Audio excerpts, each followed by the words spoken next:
Millions of soldiers died in the battles of the First World War. To legitimize these sacrifices and to encourage the population to persevere, a new weapon was used for the first time that had not counted for much in the eyes of many military officers. For me, that was the most amazing thing about the First World War, war propaganda. Until then, nations that were involved didn't have any propaganda departments or even a propaganda ministry. For the people on the home front, the war was documented using all the latest media. A real war of images broke out in newspapers and magazines.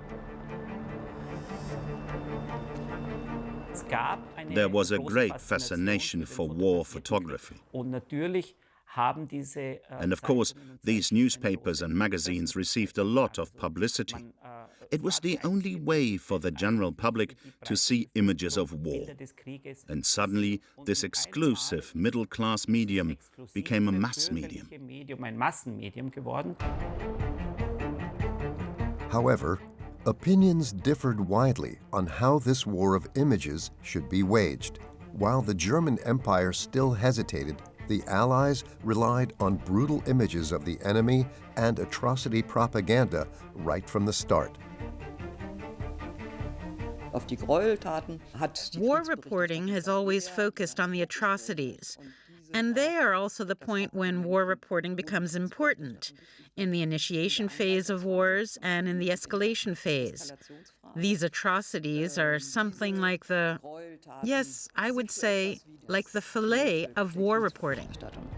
The invasion of Belgium, in violation of international law, during which Germans took action against alleged snipers with sometimes inexplicable severity, provided their opponents with a perfect template. War took on a whole new quality. The Germans committed atrocious crimes while marching through Belgium, justifying it all with their motto, "Necessity knows no law. All resistance is illegitimate." There were terrible losses. 6,500 dead in August. Hundreds of men were lined up against the wall. Children and women were forced to watch. These were ghastly scenes that aroused tremendous anger and were expressed by propaganda, the likes of which had never been seen before. Excellent pictures, caricatures, propaganda, presentations were made in which this man with a very big moustache and a spiked helmet is attacking Belgian women, especially young women. And that was a propaganda defeat that the Germans never recovered from. In German propaganda, on the other hand, cruelty was rarely found. Such depictions had long been frowned upon in the German Empire. People felt culturally superior. It was only towards the end of the war that politicians and the military attempted countermeasures. From the very beginning and throughout the war, the German Reich was actually in an inferior position in terms of propaganda impact, particularly in the neutral countries. This view culminated after the war in the so-called stab-in-the-back legend, a myth according to which the army remained undefeated in the field. The interpretation of history changed from cruel slaughter to heroic struggle. The National Socialists knew better than anyone how to serve up the right kind of propaganda as a guarantee of military success. That means that the retrospective view of the war coverage was, ours was not good enough, the others was too good. So there was the idea that the war could actually have been won militarily and was only lost through treachery and propaganda. In Europe, the atmosphere was tense long before war broke out. The saber-rattling was unmistakable. Kaiser Wilhelm II wanted his own empire and provoked Great Britain by expanding his fleet. In addition, the German monarch felt surrounded by enemies. An armed conflict seemed inevitable. War propaganda begins long before the first shot is fired. One has to tune the population to be in the mood for war. There has to be a discussion about how the war is justified, that the opponent is presented as strong, as threatening. The enemy is a danger against which one must defend oneself. War is not yet the nightmare scenario it will be after 1918. At the beginning of the century, wars were considered legitimate. Public opinion was on the side of the emperor. We defend it by being imperialist, but the people already believed that the others were arming and joining together in a hostile alliance to invade Germany at some point. After the shooting in Sarajevo, the German Empire felt obliged to go to war. The Kaiser's speech, which was only documented photographically, was repeated for propaganda purposes and immortalized on a wax cylinder. Es muss denn das Schwert nun entscheiden. Mitten im Frieden überfällt uns der Feind. Darum auf zu den Waffen.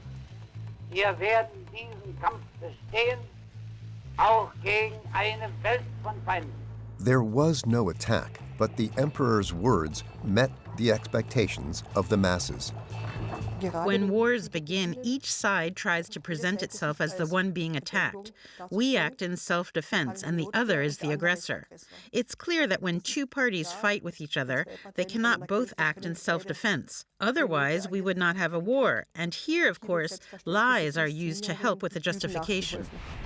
Great Britain was the first party to the war to set up an independent propaganda office, a secret staff unit that was supposed to convey seemingly objective information. There were hardly any official government reports. British propaganda had been in the hands of influential newspapermen from the very beginning. The end of the 19th century saw the rise of the English mass media, the so-called tabloids, which are called tabloids because they were sold on the street.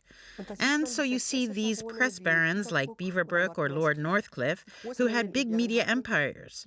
They were used as leaders in propaganda. And even before the First World War, Lord Northcliffe, with his newspapers, with his media, pursued a very massive anti-German policy. Journalists, writers, and scientists worked for the secret office in London. In early 1915, one of the most influential pieces of anti-German propaganda appeared in Great Britain. The Bryce Report. Its author, Lord Bryce, was a respected historian. Commissioned by the Propaganda Bureau, he presented a damning report on alleged German atrocities in Belgium, for which German propaganda had little or no response. There is also a German atrocity narrative about the Belgians, but it didn't get through. And those in Germany who did have an eye on the international press, of course, saw relatively quickly what a disaster was brewing.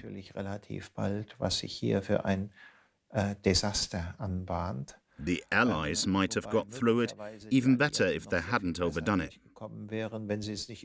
They then told terrible stories not only about women being raped, but also about children's hands being chopped off.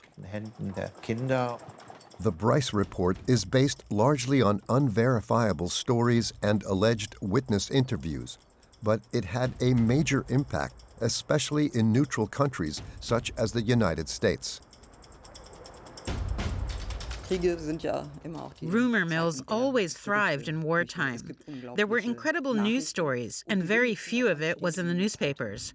And this rumor mill exploded and led to the wildest stories that were even wilder than the reality, wilder than what the Germans had done, and led to the fact that for the first time, war reporting became aware of the dynamics involved in atrocity reports.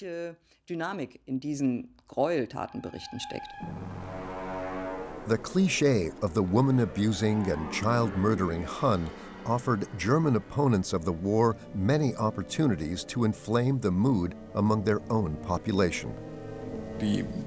British and French propaganda played with this stereotype of the enemy. But with a few exceptions, it was not really produced very offensively. compared to American films, which were very quick to take up this image of the barbarian. And these were certainly some of the wildest propaganda films of the entire First World War.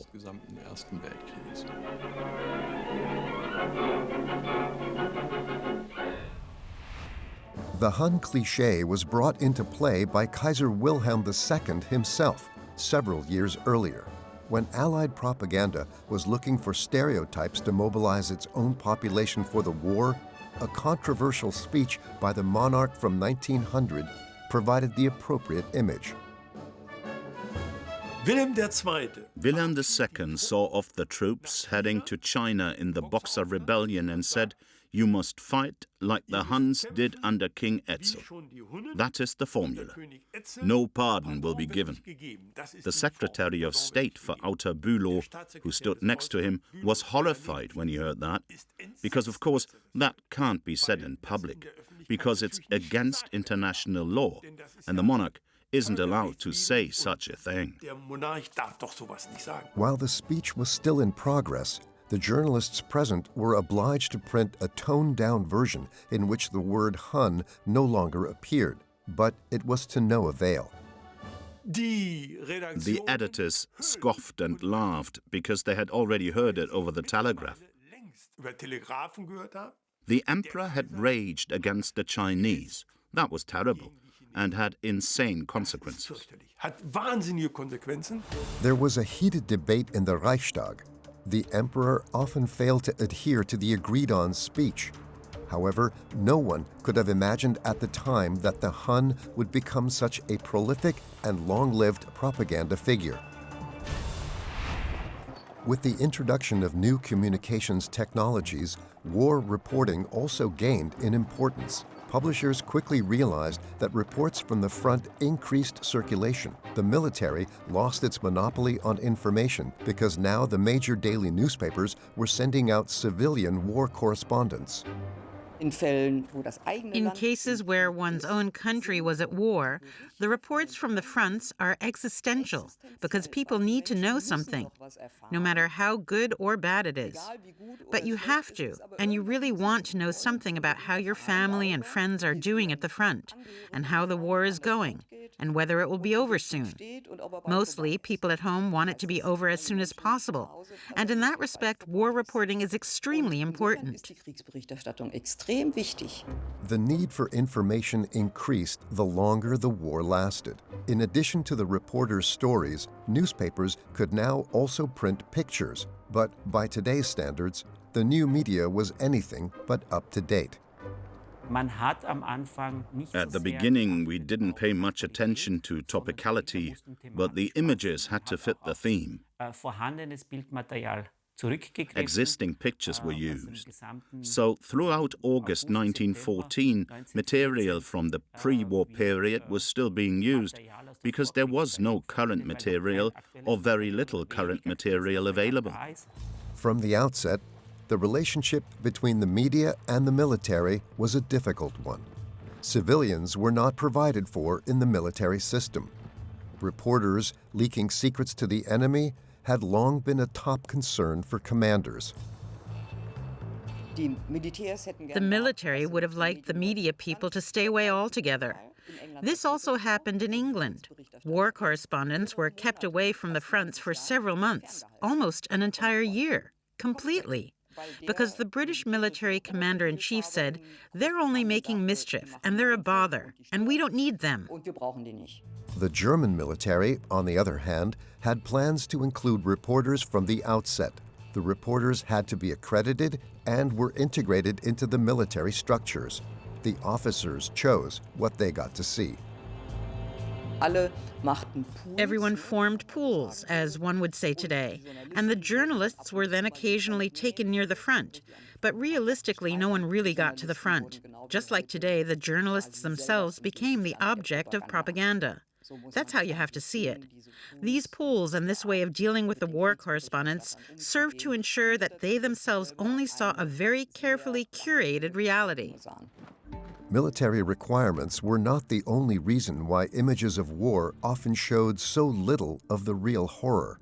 Another issue was the bulky technology that kept photographers and cameramen in particular away from the front.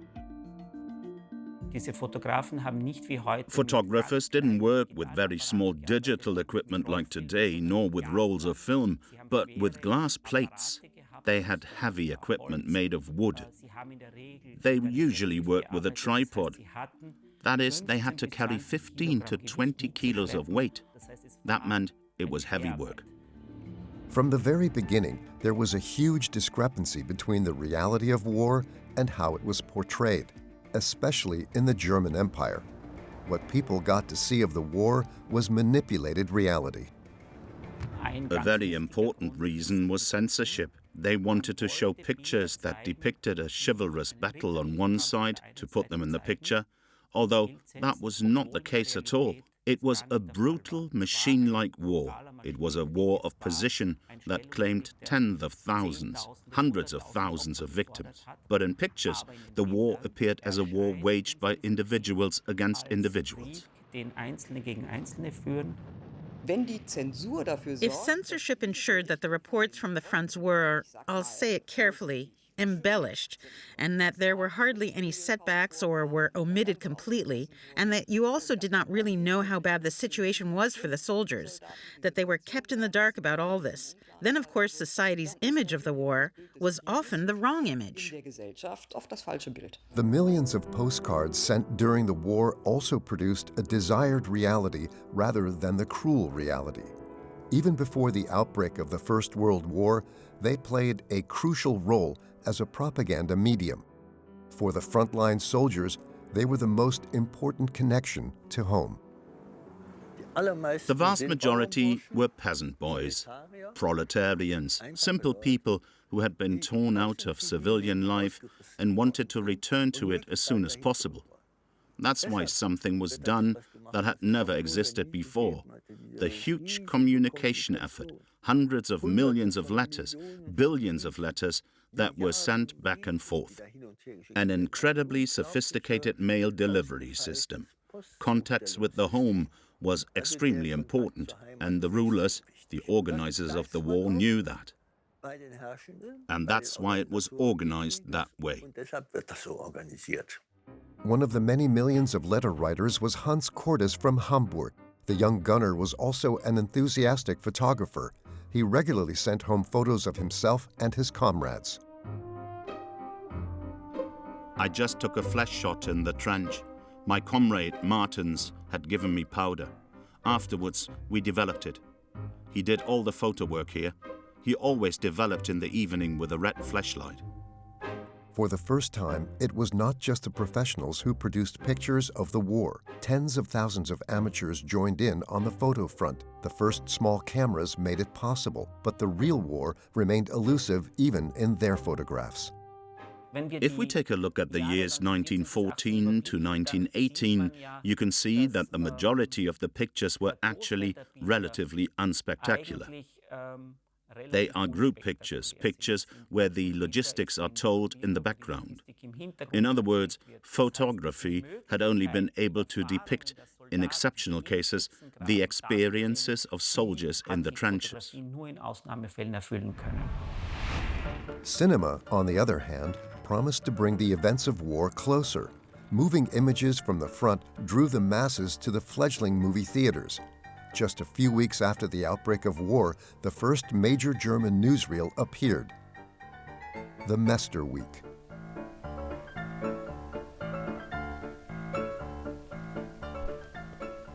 Oskar Mester used the outbreak of war to position his newsreel. He also arranged this with the Supreme Army Command. He wanted a German newsreel so that one would no longer be dependent on the French newsreels, which were banned anyway. All nations involved in the war saw, of course, that this very popular medium also offered the chance to present one's own point of view, one's own way of justifying the war. Mester was a member of the press department of the General Staff and was convinced of the propagandistic value of the film reports. He also developed a special camera for aerial reconnaissance. Mester was also responsible for censorship regulations. Images of current war events, the dead, the seriously wounded, weapons, aircraft, and military port facilities were generally prohibited. Moving pictures had been thrilling audiences since 1895. The Lumière brothers astonished the public with a film in which French workers left their factory. Initially a fairground attraction for the working classes, the new medium quickly gained popularity among the middle classes as well. Cinemas became luxurious movie palaces where people wanted to be entertained. The question of authenticity only came up for the audience at a certain moment, when the image was expected to depict a real event. And acts of war were not actually the first to fulfill this promise. That was, in fact, Princess Victoria's wedding. The crowned heads from Russia, Germany, and Great Britain came to celebrate this wedding. And then there was a cameraman, or maybe even two cameramen there. And what became meaningful for the audience was that what was supposedly depicted there actually took place. War on film was still something quite new. The audience had high expectations of the new images, but fascination with the modern medium quickly gave way to disillusionment. The staged scenes were too easy to debunk. First of all, there are, of course, a great many films that purported to report on the scenes of the war. These were all films that were made behind the lines. There were also many films that dealt with the requirements of warfare, that is, workers making munitions or troops being carted to the front line. Or there were films that appeared to have been shot in the trenches, but which were obviously made in training situations. Initially, these films were welcomed with great interest, but that wore off very, very quickly. The audiences realized that these were not the films they wanted to see, and in this respect, these films also met with great resistance. In 1916, the British film The Battle of the Somme was released. It was the first feature-length documentary film. The battle was among the bloodiest of the First World War. The film was massively popular at the time because the battle was still going on when the film was released. It's a film that from start to finish pretended to be authentic, to show how it actually was. Stevens, British Prime Minister Lloyd George's lover and mistress, went to one performance and then wrote in her diary, "Now I know how my brother is doing at the front line." That film conveyed precisely that impression, which is why it was unprecedentedly successful. In the first 2 months alone, more than 20 million people watched the film. The British film made history and is now a UNESCO World Heritage documentary.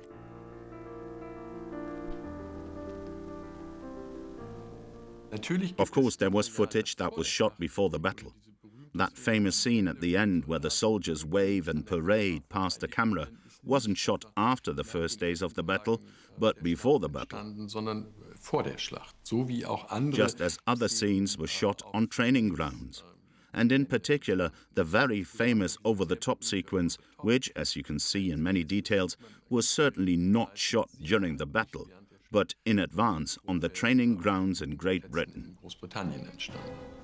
The few staged scenes do not detract from the film's success. It went around the world and was shown in 18 countries. Startled by the success of British film propaganda, the Germans released their own version of the Somme, a film that was not intended to convey the horror of war to the audience, but rather a completely different message. The message was that the Germans in occupied France were the victims of the British bombardment, and especially the cities, Péronne, which was destroyed by Allied guns. The second point is that it went against the image of the barbarian. That's the classic Allied image of the German soldier in the attacks, which in fact there were in Belgium. And that's why you see German soldiers taking care of children, how they handle their belongings carefully. You see soldiers cleaning shoes. You also see them walking along paths that also have been cleared in the ruins of Peronne. It also created the image we maintained order under the most arduous circumstances. Showing one's own nation in a good light and blaming others is the consistent tenor of the film, which never came close to the success of its British counterpart. Our Heroes on the Somme was the first major assignment of the newly founded BUFA. Like England and France, the Empire now had its own propaganda institution. This was an image and film propaganda site which had no other purpose than to increase war propaganda. It was gradually understood that the war must be won in the trenches. But it wouldn't be won if the general public didn't go along with it. The propaganda had to be successful as well. And for this reason, visual propaganda gained enormous importance during the last years of the war. The Image and Film Office was founded at the request of the Supreme Army Command. Film sequences and photos were not intended to enlighten and convey the horrors of war, but to take the horror out of the carnage. The office provided viewers with light shows, such as advertisements for war bonds. Throughout the war, German politicians and the military were watching how the war was being waged by the other side, making the war public. We all know that. And they tried to prevent exactly that in Germany. In Germany, until the end of the war, there was a sense that remaining calm was a citizen's first civic duty. The approximately 450 employees of the Film Office, the forerunner of the UFA production company, chose, under the strictest secrecy, what would be shown to the public. Foreign films were also censored. Their work helped to downplay the image of the war among the population. There was much more censorship than propaganda in Germany until the end of the war. Our military actually wanted to prevent the war from really spreading mentally to the population. One should work for the war. One should collect nuts for the war. Children were also supposed to do something. So, as they said at the time, you should be enthusiastic. But in Germany, there were practically no swear words for the enemy. Whereas for the Frenchman, there was the Boche, the Hun, someone who was bull-necked, double-chinned, fat, blood-soaked.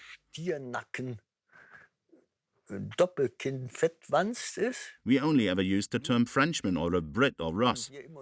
It wasn't really bloody.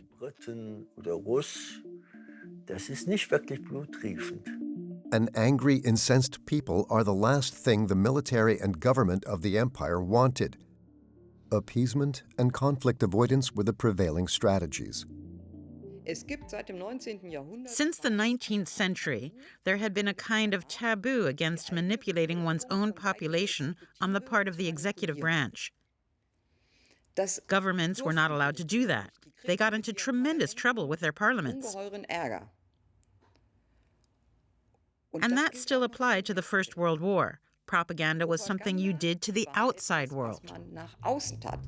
The situation was quite different for the Allies. Great Britain, and especially France, were not afraid to rouse their people. On the contrary, anger directed at the brutal enemy Germany spurred the population to persevere and the soldiers to fight. They also had censorship, but there was the famous book Sous Verdun, which was a report about Verdun.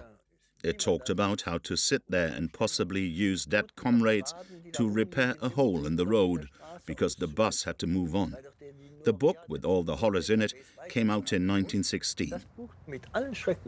The civilian government said we needed it to mobilize the population, to show them how terrible it is, how our soldiers were suffering on the ground.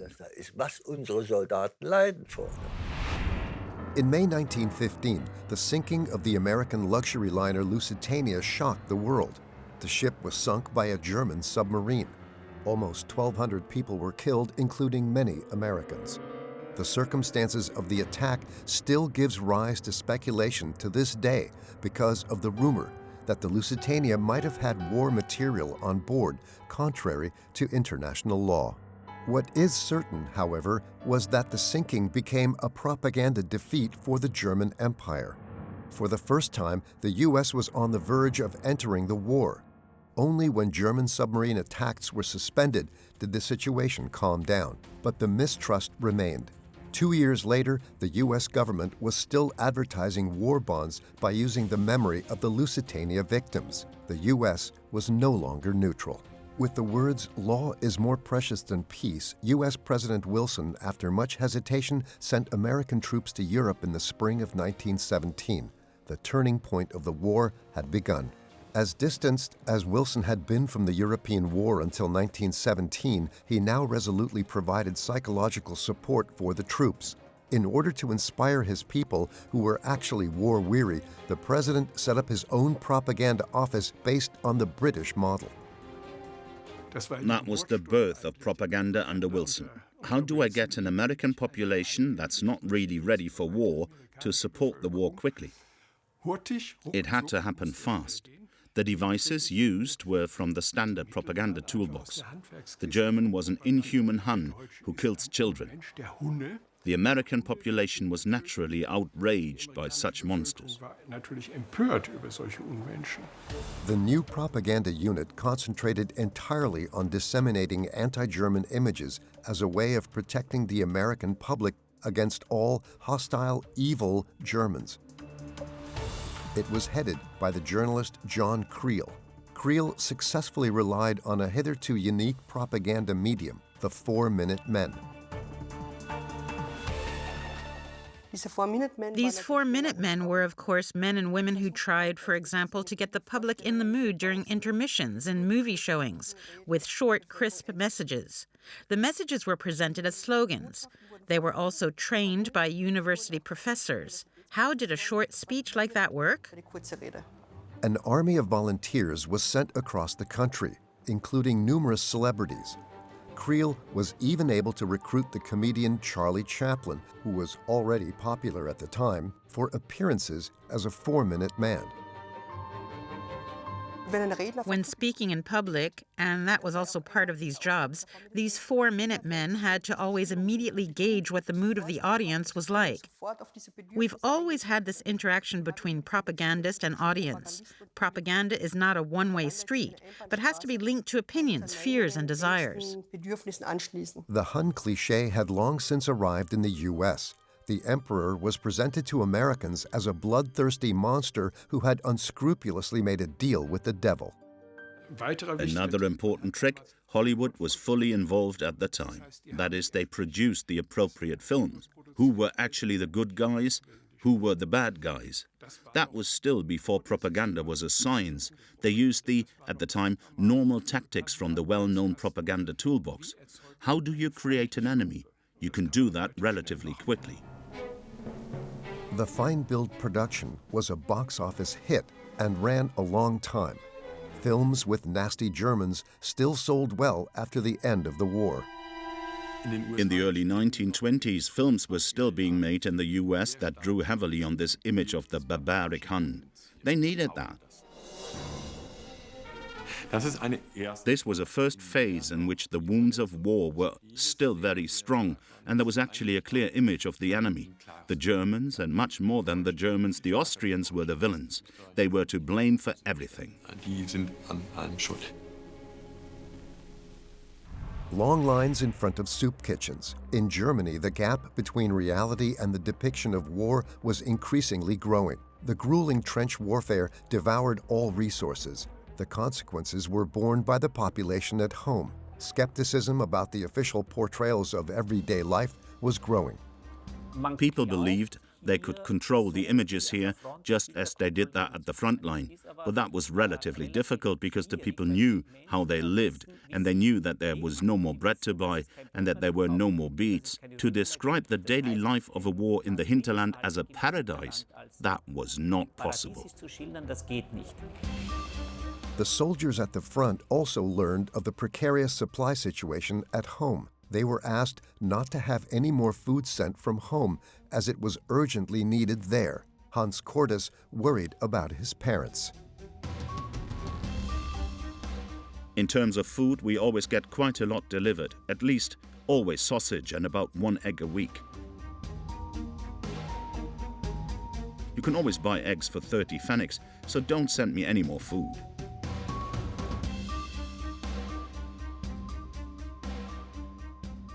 The Germans knew that they had to provide for their population, because if they didn't do that anymore, then they'd lost the war either way. Because first and foremost, they needed this population to get new soldiers for the front. Then they needed the manpower, and finally, they needed something like political social support. Unfortunately, I can't do anything for you. I hope you can still use the war kitchen. I still remember the soup very well. It really is a wonderful establishment. First, maximum prices were set, but the result was that farmers no longer sold goods where there were maximum prices set, but took detours and then put their products on the market in other areas. And so after that, you went to a distribution center with allocation with food ration cards. But then something like a black market developed, which increasingly deprived the regular distribution system of resources.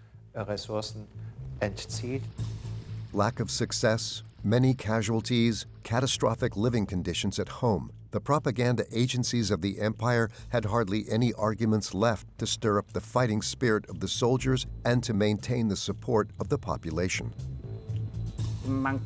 It's relatively easy to visually exaggerate a distant theater of war, to depict it propagandistically, but it's more difficult in the hinterland. And that was also a very important reason why war propaganda was actually a failure when it came to convincing the home front. The big questions, the great distrust of the war, didn't come from the soldiers, but from those who stayed at home. To compensate for the appalling losses at the fronts, the last reservists were also called up.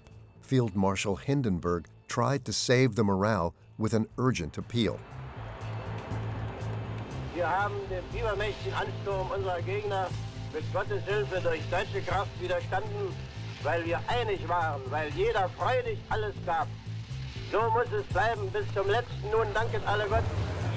But unrest among the public was growing. Opponents of the war, such as Social Democrat Philipp Scheidmann, questioned in no uncertain terms the decisions made by the politicians and the military. Für die Verteidigung unseres Landes, für die Verteidigung von Heim und Heer, wird und muss das Volk eintreten. Von der Führung des Krieges für irgendwelche Vergewaltigungsziele will unser Volk nichts wissen. Dem werden wir Sozialdemokraten, darüber täuschen Sie sich nicht, uns auf den entschiedenste widersetzen. This conflict began in 1915-1916 because in Germany, as elsewhere, the population had been willing to go to war only because they thought they were defending themselves. It was increasingly difficult to sell this idea in Germany, in contrast to the other countries. Why? Germany was militarily very successful in 1914-1915, conquering territories, while the other countries were able to present their defensive role much better. And in Germany, too, the beginning and intensity of the argument about whether the war was still legitimate or not was particularly strong. The slogans of perseverance of the military propaganda no longer had any effect. The soldiers had had enough of the pointless fight. Thousands of them voluntarily went into captivity. On the other hand, there was a revolutionary mood on the home front. The military leadership left the field to democratic forces. Es lebe das Neue! Es lebe die Deutsche Republik! The Empire is History. An amateur filmed the monarch on his way into exile. Official images were not welcome.